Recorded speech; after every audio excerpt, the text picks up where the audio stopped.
Good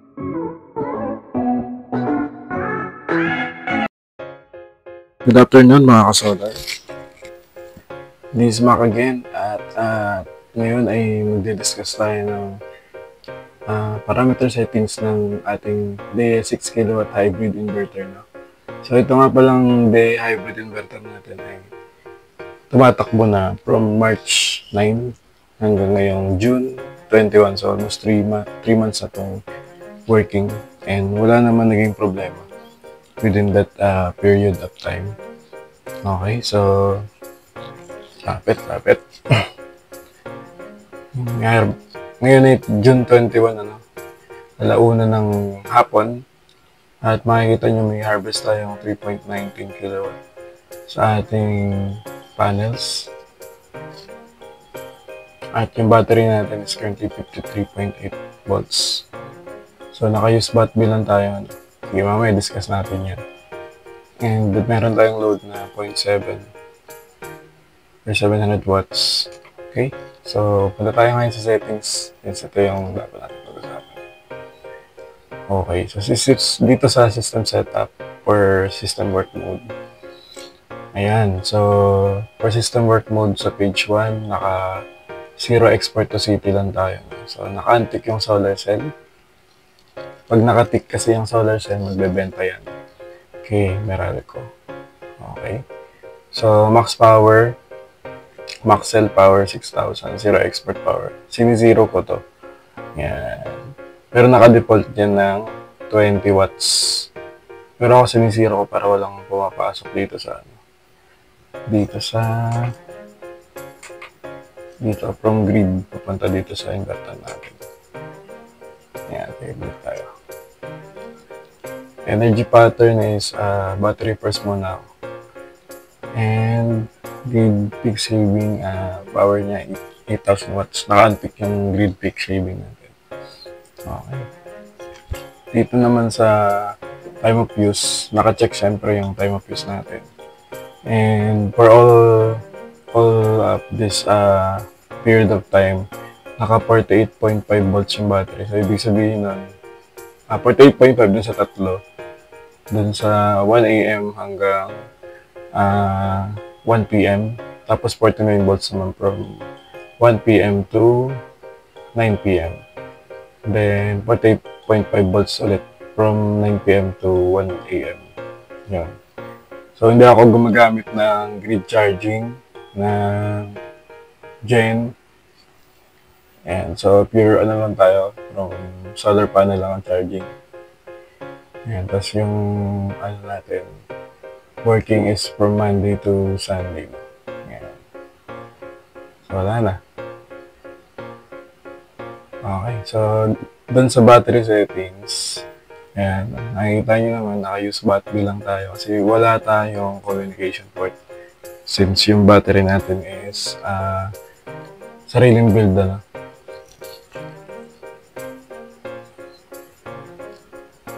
Ayan, so ayan, yung battery natin, sariling build lang yan. 51.2 volts, 280 ampere, so equivalent to 14.3 kWh. So wala siyang comport dahil wala naman talaga. Power BMS yung gamit natin. So nag-try nga akong connect ng RS485 kanina. Tapos kinanay ko sa PMIL RG45. Kaso di gumagana eh. Try po tayo ng ibang way para makakonect dito sa communication port ng DE. Okay, sige, balik tayo sa battery settings. So, naka-use battery tayo. And, naka-activate yung battery and disable float charge. Ang battery capacity na nilagay natin ay 280 ampere. Sa max charge and discharge, 100 amps. Okay. So, sa page 2 naman, naka-uncheck yung gen charge and grid charge natin. So, yung pansin mo yan. Sa battery charging sa page 3, sa float, naka-live PO4 tayo. So, yun ako 57.6. Okay, sa absorption, equalization, etc. Wait, 57.8, 57.9. Wala namang ganyan naka-live PO4. So, dinefault ko lang kung ano yung nakalagay. And then, shutdown naman niya is 48 volts. Low bat niya is 48.5. Restart is 51.2 volts. Ayan. Yun lang yung mga binago ko dyan. Tapos sa bat, wala na page 4 na.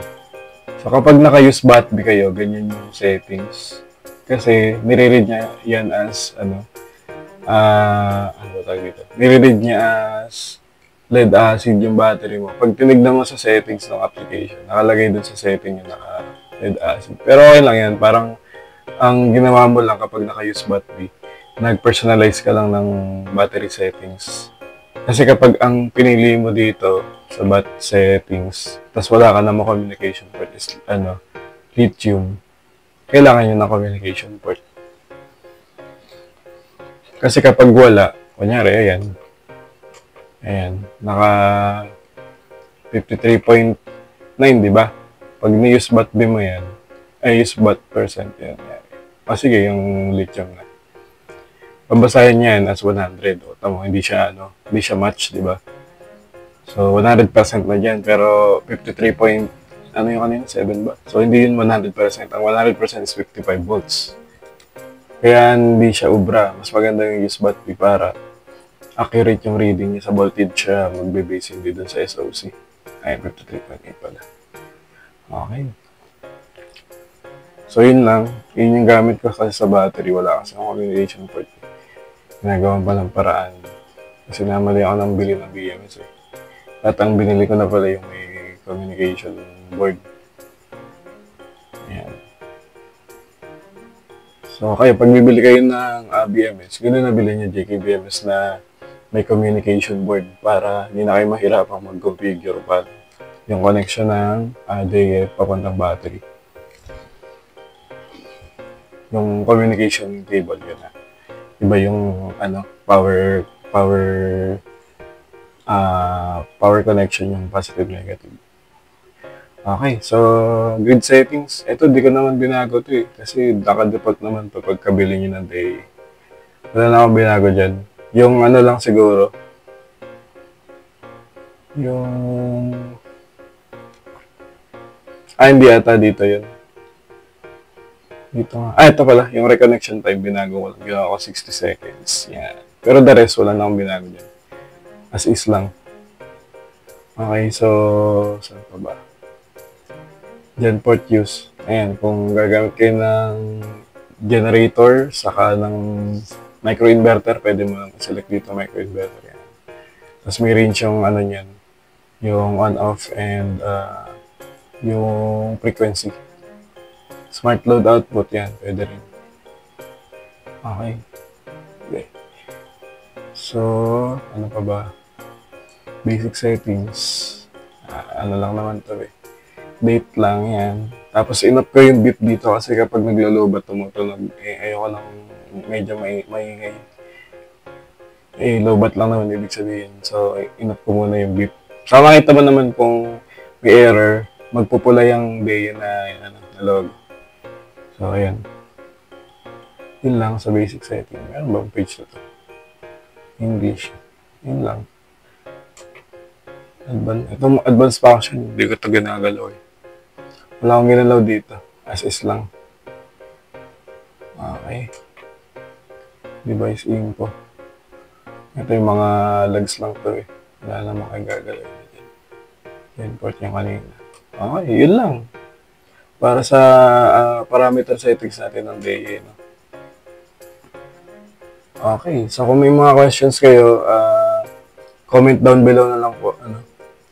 Ito, try natin sagutin yung mga yan. Ito ulit si Mac. Salamat sa panonood mga kasolar. Bye-bye!